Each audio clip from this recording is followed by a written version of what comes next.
고린도전서 3장 16절은 아까 봤고요. 네, 고린도전서 3장 1절에서 9절입니다. 고린도전서 3장 1절부터 9절 말씀. 성도 여러분, 이전에 나는 성령에 속한 사람에게 말하듯이 여러분에게 할 수가 없어서 세상에 속한 사람을 대하듯, 다시 말해서 그리스도 안에서 어린아이를 대하듯 말할 수밖에 없었습니다.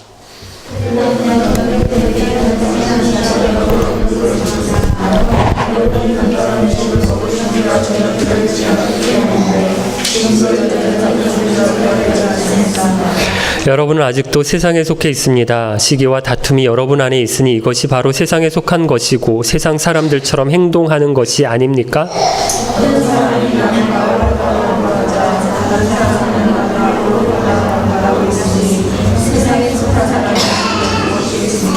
도대체 아볼로가 무엇이고 바울이 무엇입니까? 나나 아볼로나 여러분을 믿도록 하고 주님께서 각 사람에게 할 일을 맡기셔서 일하는 일꾼에 불과합니다.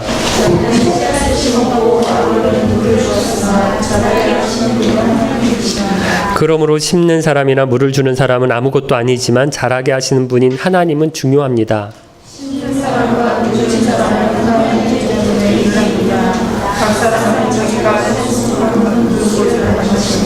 우리는 하나님의 도역자요, 여러분은 하나님의 밭이며 하나님의 건물입니다. 아멘. 지난주일 본문을 보면 바울이 성령님에 대한 이야기를 많이 했는데요. 성령님이 저와 여러분을 위해서 하시는 일이 여러 가지가 있지만 가장 중요한 일, 성령님이 저와 여러분을 위해서 하는 가장 대표적인 일이 뭔지 아세요? 성령님이 우리 안에서 하시는 가장 대표적인 일, 코이노니아입니다. 우리 교회에서는 코이노니아라는 말을 많이 쓰는데 우리 청년 목장의 이름이 코이노니아고, 또 제가 예배 마지막 축도할 때도 성령의 코이노니아 하심이 여러분에게 함께 하시기를 축원합니다, 이렇게 하잖아요. 코이노니아라고 하는 말이 무슨 뜻인가 하면 헬라어인데, 우리 개역 성경에서는 이 헬라어 코이노니아라고 하는 말이 나오면 그걸 개역 성경은 여러 단어로 번역을 했어요. 교통, 교제, 연결, 섬김, 나눔, 구제, 사랑, 굉장히 여러 단어들로 번역이 되었어요. 그래서 성경에 나오는 코이노니아라고 하는 말이 하나의 의미로 딱 우리 가운데 이렇게 들어오는 게 아닙니다. 워낙 다양한 단어들로 번역이 되었기 때문에 코이노니아라고 하는 이 의미가 되게 흐려진 거예요. 그래서 제가 굳이 이 코이노니아라고 하는 말을 쓰는 건 성령님이 하시는 대표적인 사역을 우리가 좀 기억해야 된다라고 하는 의미로 강조하려고 한 겁니다. 여러분, 코이노니아를 왜 성령님의 대표적인 일이다라고 얘기를 하는가 하면, 제가 예배 마칠 때 하는 축도가 원래 성경에 나오는 구절을 가지고 기도하는 거예요. 고린도후서 13장 13절을 보면 사도 바울이 고린도 교회 성도들에게 마지막으로 인사를 하면서 고린도후서를 마치는데요. 삼위 하나님의 이름으로 축복을 합니다. 예수 그리스도의 은혜와 우리 성부 하나님의 사랑과 성령 하나님의 코이노니아 하심이 함께하기를 축복한다, 이러면서 편지를 마쳐요. 그래서 그런데 이 바울이 그냥 삼위 하나님을 대충 언급하는 게 아니라 삼위 하나님이 고린도 교회 성도들을 위해서 하신 가장 중요한 일, 가장 대표적인 사역을 들면서 축도를 하는 거예요. 축복하는 거예요. 은혜, 성자 하나님이 우리를 위해서 하신 일, 은혜. 무슨 은혜입니까? 우리가 죽어야 되는데 우리를 대신해서 십자가에 달려 돌아가신 그 은혜를 얘기하는 거고요. 성부 하나님의 사랑, 어떤 사랑이에요?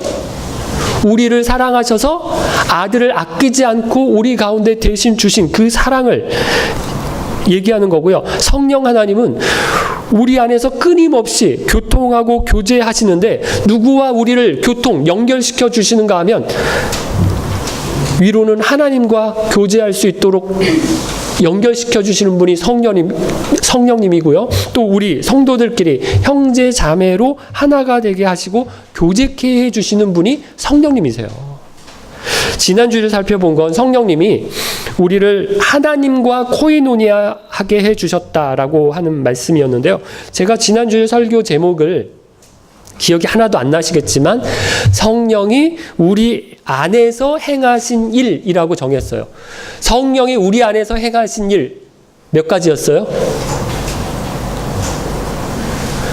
2가지였습니다. 첫 번째, 성부 하나님과 코이노니아하게 해주셨어요. 그래서 성부 하나님이 가지고 계신 그 지혜, 성부 하나님이 가지고 계신 그 비밀, 성령님 때문에 우리가 그 지혜, 그 비밀을 깨닫고 알게 해주신 거예요. 우리가 아무리 머리 싸매고 눈으로 보고 귀로 듣고 마음으로 막 수련해서 득도한다고 해서 하나님의 지혜를 깨달을 수 있는 게 아니거든요. 성령님이 연결시켜 주시지 않으시면 우리가 성부 하나님을 알 수도 만날 수도 없어요. 둘째, 성령 하나님이 우리 안에서 하신 2번째 일은요, 우리와 성자 하나님을 코이노니아하게 해주셨어요. 우리 가운데 그리스도의 마음을 주셔서 우리가 그리스도를 따라서 살고 그리스도를 닮게 하셨고요. 우리를 통해서 세상 가운데 그리스도가 나타나도록 하셨어요. 그래서 세상에 속한 사람들이 볼 때, 우리를 볼 때, 저는 다 다르다. 우리랑 좀 다르다. 종자가 다르다. 이렇게 보게 하신다라는 겁니다. 오늘은 이어서 코이노니아의 다른 측면을 볼 텐데요. 하나님과 코이노니아하게 된 사람은 누구와 또 코이노니아하게 되는가 하면 성도들끼리입니다. 우리들끼리예요. 성령님이 하나님과 우리 사이에만 일하시는 것이 아니라 우리 안에서도 일하세요. 그래서 우리가 하나 되도록 하시는데요. 1절에서 4절까지가 그 말씀이에요. 1절부터 보면 바울이 고린도 교회에게 처음 방문했을 때를 이야기를 하는데요. 이전에 나는 성령에 속한 사람에게 말하듯이 여러분에게 할 수가 없어서 세상에 속한 사람을 대하듯 말했다고 하거든요. 다시 말해서 좋게 표현해서 그리스도 안에서 어린아이를 대하듯 얘기했다라는 거예요. 가르쳤다라는 겁니다. 그럼 지난 주일에도 바울이 사람들을 2 부류로 분류를 했는데 성령에 속한 사람과 세상에 속한 사람들이 있다라고 얘기를 했는데 바울이 고린도 교회 성도들을 어디에 속한 사람이라고 생각했을까요? 성령에 속한 사람이라고 생각은 했어요. 그런데 대할 때는 어떻게 대했어요? 세상에 속한 사람처럼 대했다라는 거예요. 원래 성령에 속한 사람인데 성령에 속한 사람으로 대하지 않고 세상에 속한 사람처럼 대했어요. 왜 그랬는가 하면 그리스도 안에 있고 성령에 속한 사람이기는 하지만 너무 어린아이 같은 수준이라는 거예요. 그 수준에 맞춰서 세상에 속한 사람처럼 그리스도 안에 있지만 안 믿는 사람인 것처럼 대했다라는 겁니다. 바울이 이것을 먹는 것에 비유를 하는데 2절, 단단한 음식이 아니라 우유를 먹였다 이렇게 얘기합니다. 아직 아이라 이도 약해서 잘 씹지도 못하고 소화도 못 시켜요. 그래서 뭐만 먹였다고요? 우유만 먹였다는 거예요. 그럼 이건 당연한 거예요. 이제 갓 태어난 아기에게 처음부터 막 숟가락 들고 밥 떠서 먹이는 엄마가 없어요. 야, 이건 골고루 먹여야 건강해져. 이래가지고요, 김치 먹이고 고기를 먹이는 사람 없거든요. 바울이 이제 막 예수 믿기 시작한 고린도 교회 성도들에게 그렇게 했다라는 거예요. 성령에 속하기는 했지만 아직 세상에 속한 사람처럼 생각하고 말하는 그리고 행동하는 사람들이라서 세상에 속한 사람들을 대하는 것처럼 수준을 막 낮춰서 아기 대하듯 대했다라는 거예요. 그런데 고린도 교회의 문제가 뭔가 하면 그때랑 지금이랑 달라진 것이 없다는 겁니다. 그때는 이제 막 예수 믿기 시작했기 때문에 아기 수준이라서 우유를 떠서 먹였는데 이제 세월이 좀 흘러서 나이가 들고 어른이 되었는데도 여전히 엄마 젖만 찾고 있다는 거예요. 단단한 음식을 먹을 준비가 전혀 안 된 겁니다. 그럼 바울이 우유와 단단한 음식을 나누는 것은 성경을 가르칠 때 그 사람에게 맞는 수준에 따라서 말씀을 가르쳤다라는 거예요. 우리 교회는 어린이 예배가 따로 없고 우리 어른들과 같이 예배를 드리는데 가만히 보면 어린이 찬양이나 율동을 아이들보다 어른들이 더 좋아하고 잘 따라해요. 챈트나 설교도 너무 재미있어 하거든요. 우리 지난주일 손님으로 오셔서 우리 기도해 주셨던 빛소금교회 장로님도 목사님 어디서 저런 자료들을 얻으셨어요? 이러면서 우호샘 얘기를 좀 하니까 그분 우리 빛소금교회도 모셨으면 좋겠다 그러는데요. 우리 수준이 이 어린이들이랑 굉장히 잘 맞아요. 우리 교회가 아직 이 신앙이 어린 분들이 많아서 그런 것 같다 생각하는데 저는 감사합니다. 이렇게 교회에 소위 초신자가 많다라는 건 좋은 거 같아요. 감사한 일이에요. 그런데 이게 계속해서 교회 다닌 지 5년이 지나고 10년이 지났는데도 불구하고 영상 안 틀어주면 설교 못 듣겠다고 하고 이해를 못하고 이러면 안 된다는 거죠. 자녀를 키워보면 그때그때 달라요. 어렸을 때는 일일이 다 가르쳐 줘야 돼요. 뭐 하고 뭘 해야 되고 뭐를 하면 안 되고 너 지금 이 닦았으니까 이제 세수해야 되니까 이제 잠옷 갈아입어야 되니까 뭐 이런 거 다 일일이 얘기해 주고 하라고 해줘야 돼요. 기어다니는 아이들은 뭘 자꾸 이렇게 보면 손에 닿는 대로 어떻게 해요? 입에 넣어요. 그래서 그러면 안 돼! 뗐지! 뭐 이러면서 말립니다. 젓가락 같은 걸로 막 이렇게 전기 콘센트 같은 걸 막 쑤셔 넣어요. 그래서 그런 거 막 아이들이 있는 집은 막아놓고 그러잖아요. 그런데 다 커서 10대, 20대가 됐는데도 여전히 그러고 있다고 생각해 보세요. 따라다니면서 제가 민주가 그러면 안 되지. 야 뗐지? 뭐 이러고 다닌다고 생각해 보세요. 이러면 이게 안 맞는 거예요. 교회 안에서도 보면요. 이렇게 할 때가 많은데요. 할 수 있는 거와 없는 거를 정해놓고 자꾸 그것만 가르쳐요. 교회 다니는 사람은 이런 거 해야 되고요. 이런 거는 하면 안 됩니다. 목사님들이 이렇게 설교하고 가르치고요. 성도들도 자꾸 와서 물어봐요. 이거 하면 돼요? 안 돼요? 물어보실 수 있어요. 이제 교회 다니신 지 얼마 안 된 분들은 잘 모르거든요. 우리 교회 오신 지 얼마 안 되신 분들도 우리 교회의 어떤 사정이나 상황을 잘 모르니까 얼마든지 물어보실 수 있어요. 그런데 계속해서 그러면 안 됩니다. 그럼 왜 이렇게 됐을까요? 우유만 줘서 그래요. 단단한 음식을 먹여야 되는데 단단한 음식 안 주고 계속해서 맨날 우유만 줘서 그런 거예요. 해도 되는 거 하면 안 되는 것만 가르치는 게 아니라 원리를 설명해 줘야 되거든요. 원리를 알아야 그때 이렇게 되나 저렇게 되나 적용을 할 수 있는데 원리를 모르니까 자꾸 이렇게 돼요? 저렇게 돼요? 물어보는 거예요. 그것만 붙들고 있는 거예요. 그러니까 안 크는 겁니다. 저는 원리를 모르는 데에는 목사와 성도들 이 둘 다 문제가 있다라고 생각을 하는데요. 목사들이 원리를 잘 설명해 주지 않아요. 왜 그런가 하면 두 가지라고 생각해요. 자기도 잘 몰라요. 원리가 뭔지 자기도 모르는 목사들이 많고요. 또 알아도 해라, 하지 말아라.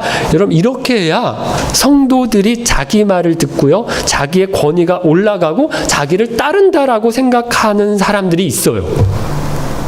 그래서 목사들이 원리를 잘 안 가르치고요. 성도들도 어려운 이야기는 싫어하거든요. 단단한 음식 먹고 뭐 그런 걸 별로 안 좋아하고요. 단단한 거 말고 금방 먹고 삼킬 수 있는 거 달라고 해요. 복잡한 이야기를 하면 그건 모르겠고요. 그래서 어떻게 하라는 거예요? 이것만 듣고 싶은 거예요. 목사나 성도나 이게 잘 맞아 떨어진 거예요. 그래서 우리 한국교회가 이제 꽤 오래됐거든요. 그런데도 수준은 굉장히 어린아이 수준에 머물러 있다라는 평가를 받는 겁니다. 바울이 고린도 교회 성도들에게 너희가 아직도 세상에 속했다, 어린아이 같다 이렇게 보는 이유가 있는데 근거가 뭔가 하면요. 3절입니다. 읽어볼까요? 3절 말씀. 여러분은 아직도 세상에 속해 있습니다. 시기와 다툼이 여러분 안에 있으니 이것이 바로 세상에 속한 것이고 세상 사람들처럼 행동하는 것이 아닙니까? 여러분 우리는 어떤 사람이 성령에 속한 사람인지 세상에 속한 사람인지 구분할 때 이렇게 따지지를 않아요. 교회를 다니냐 안 다니냐, 세례 받았냐 안 받았냐, 밥 먹을 때 기도하냐 안 하냐, 뭐 이런 걸로 많이 따져요. 신앙이 좋은지 나쁜지 이런 걸 볼 때도요, 교회에서 직분이 뭔지, 얼마나 기도를 잘하는지, 성경을 많이 알고 있는지, 헌금을 잘 하고 있는지 이런 거 보고 그 사람 신앙이 좋다 나쁘다 이렇게 이야기를 하거든요. 그런데 바울은 뭐 보고 얘기를 합니까? 전혀 그런 얘기 없어요. 딱 하나 보는데 뭔가 하면요, 시기와 다툼입니다. 성령에 속한 사람인지 성숙한 사람인지 아닌지 보는데 이거 딱 하나 이야기를 하고 있어요. 그럼 왜 그럴까요? 성령이 우리 안에서 하는 일이 뭐라고요? 무슨 일을 하신다고요? 코이노니아 한다라고요. 성령의 사람인지 아닌지 다른 사람들과의 관계를 보면 딱 보인다라는 거예요. 그래서 4절에 고린도 교회 성도들이 누구는 나는 바울파다 이렇게 얘기하고 다른 사람은 나는 아볼로파다 이러면서 서로 싸우는 것을 보니까 어디에 속했다? 성령에 속하지 않고 세상에 속한 사람들처럼 행한다라는 거예요. 세상에 속한 사람이 아니면 무엇이냐 이렇게 묻는 겁니다. 성령에 속했지만 세상에 속한 사람처럼 행동하는 거고요. 어린아이 같은 모습이라는 거예요. 그럼 왜 이게 어린아이 같은 모습일까요? 왜 바울과 아볼로를 두고 서로 싸우면 안 됩니까? 5절부터 본문 마지막 9절까지 그 이유를 설명하는데 아볼로와 바울은 둘 다 일꾼에 불과하기 때문이에요. 5절 말씀인데 같이 읽어볼게요. 5절. 도대체 아볼로가 무엇이고 바울이 무엇입니까? 나나 아볼로나 여러분을 믿도록 하고 주님께서 각 사람에게 할 일을 맡기셔서 일하는 일꾼에 불과합니다. 여기 일꾼이라고 하는 말을 개역성경은 종이라고 번역을 했고요. 헬라어로는 디아코노스라는 말이거든요. 식탁에서 시중을 드는 사람을 가리키는 말이에요. 그러니까 바울이나 아볼로나 주님이 맡기신 일, 주님이 시키신 일을 하는 종에 불과하다라는 거예요. 6절부터는 농사의 비유를 해서 바울이 자신과 아볼로를 설명을 하는데 6절 나는 씨앗을 심었고 아볼로는 물을 주었으나 자라게 하는 분은 하나님이시다 이렇게 말을 하는데요. 바울이 6절에서 9절 말씀을 통해서 사역자에 대해서 세 가지를 이야기를 합니다. 첫째, 사람들이 자라기 위해서는 사역자가 필요하다라고 하는데요. 어떤 사람이 예수 믿고 구원받는 게 그냥 저절로 되는 일이 아니거든요. 누군가 복음을 전하고 교회를 가자고 권하고 그래야 예수 믿고 교회 나오는 것이지 나는 혼자 스스로 예수 믿고 교회 나오기 시작했다. 그러면 이런 사람 없어요. 예수 믿어봐야지 교회 나가볼까? 이런 결정 혼자 했을 수는 있지만 그러기까지 그 사람이 그런 결정을 하기까지 이끌어준 사람들이 있었다라는 거예요. 신앙이 자라는 것도 그냥 예수 믿으면 신앙이 막 자라는 게 아니에요. 교회만 왔다 갔다 한다고 믿음이 자라는 게 아니에요. 하나님의 말씀을 설교하고 체계적으로 가르쳐주는 사람이 있어야 신앙이 자라는 겁니다. 나는 왜 이렇게 믿음이 안 생기지? 왜 신앙이 안 자라지? 그렇게 생각하시는 분이 계시면 어떻게 하셔야 되는가 하면 저랑 좀 친해지셔야 돼요. 예배에 빠지지 말고 열심히 나와서 설교 들으시고요. 생명의 삶이든 성경 괴간이든 기회가 있을 때 열심히 나오셔서 배우셔야 돼요. 성경 퀴즈 대회를 하면 못 맞히더라도 다른 사람에 비해서 내가 손을 좀 늦게 들어서 못 맞히더라도 성경 읽고 설교문 읽으면서 공부를 해야 돼요. 목장에도 열심히 참여하셔서 목자, 목녀님들하고 목원들하고 어울리고 교제해야 신앙이 자라지 딴 일로 막 바쁘면서 나는 왜 신앙이 안 자라지? 이러고 있으면 이건 아니라는 거예요. 둘째, 바울이 사역자에 대해서 이야기하는 건 사역자가 서로 다양한 일을 한다라는 건데요. 바울은 무슨 일을 했다고 얘기해요? 자기는 씨앗을 심었대요. 아볼로는 물을 주었다라고 하거든요. 실제로 고린도 교회를 보면 바울이 개척을 했어요. 그래서 사람들에게 전도해서 예수 믿게 했고요. 그 다음에 아볼로가 고린도 교회에 와서 하나님의 말씀을 체계적으로 가르쳤어요. 교육시켰어요. 두 사람이 다 하나님의 종이고 사역자였지만 서로 다른 일을 맡아서 했던 겁니다. 저희 집은 이렇게 아이들을 좀 키우고 보니까 저랑 아내 역할이 좀 달랐어요.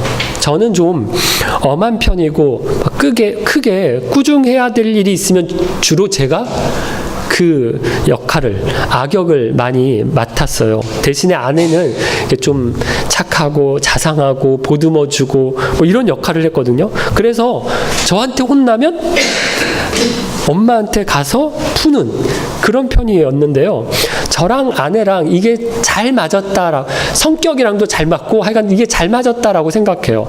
둘 다 엄했으면 아이들이 아마 빗나갔을 수도 있었고요. 둘 다 그냥 이렇게 막 좋다, 오냐 받아주기만 했으면 버릇이 없었지 않을까. 그렇다고 지금 버릇이 되게 좋다는 건 아니지만 뭐 그럴 수 있었을 것 같아요. 교회에서도 다양한 사람, 다양한 사역자들이 있어야 좋은 교회예요. 우리 교회는 사역자라고 해서 풀타임으로 섬기는 사역자가 저밖에 없지만 목자, 목녀님들을 비롯해서 우리 주일학교 교사들 그리고 성도들이 다 같이 우리 교회 공동체를 섬기고 있는데요. 다양한 일을 합니다. 여러 사람이 다양한 은사를 가지고 다양한 일을 해야 교회가 풍성해지는 거고요. 성도들의 믿음이 자라는 거예요. 그래서 여러분 너무 딱 규정하지 마세요. 사역자는 이래야 돼. 뭐 이래가지고요. 저 사람은 틀리고 저 사람은 안 되고 뭐 이렇게 다 똑같은 사람을 만들고 다 똑같은 일만 해야 되고 그러면요. 공동체 지체들이 자라지를 않아요. 다 씨앗만 심는 사람이면 안 되잖아요. 물 주는 사람도 필요하고 풀 뽑는 사람도 필요하고 추수하는 사람도 있어야 되고 다양한 사람들이 필요한데 심는 사람만 있으면 안 된다라는 거예요. 셋째, 바울이 사역자에 대해서 이야기를 하는 건 수고한 만큼 보수를 받는다라는 건데요. 보수를 받는 기준이 아닌 건 뭔가 하면요. 무슨 일인지 일의 종류가 아니고 두 번째, 결과, 열매를 보고 열매에 따라서 보수를 주는 게 아니라는 거예요. 수고한 만큼 보수를 받는다는 겁니다. 누구는 심는 일을 했으니까 물 주는 것보다 더 귀한 일이고 중요한 일이고 그래서 보수를 더 받아야 된다. 이런 게 아니에요. 사역은 다양하다라고 했잖아요. 더 중요하고 덜 중요한 사역이 있는 게 아니라 다 중요합니다. 제가 서울에서 사역할 때 전도사로 교회에 부임해서 갔는데 지금은 이게 좀 규정이 달라졌어요. 근데 그때는 사례 기준이 특이하더라고요.